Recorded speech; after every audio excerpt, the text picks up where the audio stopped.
भावनात्मक अपील हे आमच्याकडनं करण्याचं काही कारण नाही आणि त्याचं कारण बारामती मतदारसंघातले लोक आम्हा लोकांना वर्षानुवर्ष ओळखतात. ज्या पद्धतीनं विरोधकांच्याकडनं भूमिका मांडली जाते ती पद्धती त्यांची भाषणं काहीतरी वेगळं सुचवतात आणि त्याची नोंद समंजस मतदार बारामतीचं निश्चितपणाने घेईल आणि योग्य तो निर्णय घेईल.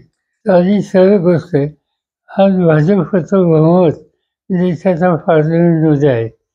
भाजपचं बहुमत असलेल्या सरकारने विरोधी पक्षाची जर चर्चा केली तर ते सुद्धा धनगर किंवा बाकीचे जे घटक आहेत, चाहे मुस्लिम असतील, लिंगायत असतील, आणखीन कोणी असतील, त्यांना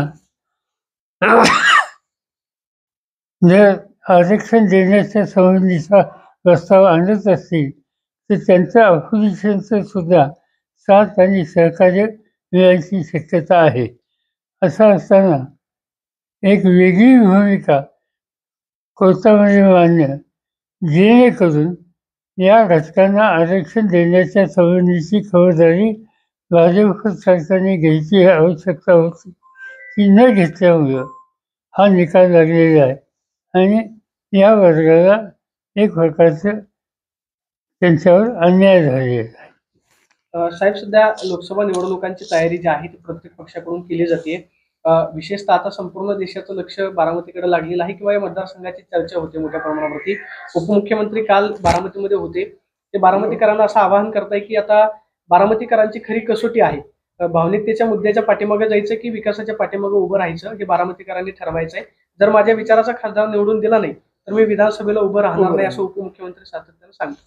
असे हा प्रत्येकाचा व्यक्तिगत निकाल आहे.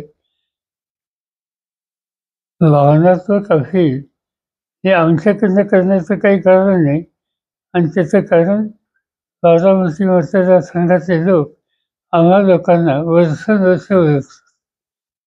त्यामुळे आमच्याकडून भावनात्मक असं अपील करता येणार नाही, करण्याची आवश्यकता नाही.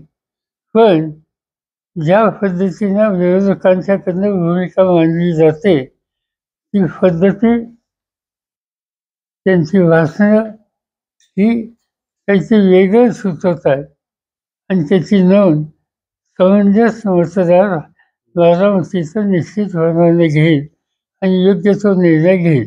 कालच्या भाषणामध्ये अजितदादांनी सांगितलं की संपूर्ण पवार कुटुंबीय मला एकट्याला वेगळं पाडण्याचा प्रयत्न करते, आपल्या सर्वांची साथ पाहिजे.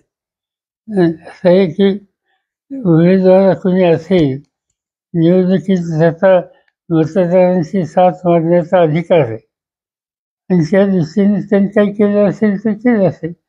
पण संपूर्ण लोक एका कुटुंबाच्या एका बाजूला आहेत आणि मीच एकटा असं सांगणं याचा अर्थ लोकांना स्वतःच भावनात्मक भूमिका मांडून त्यांची सहानुभूती ही मिळवण्याचा प्रयत्न त्या ठिकाणी दिसतो.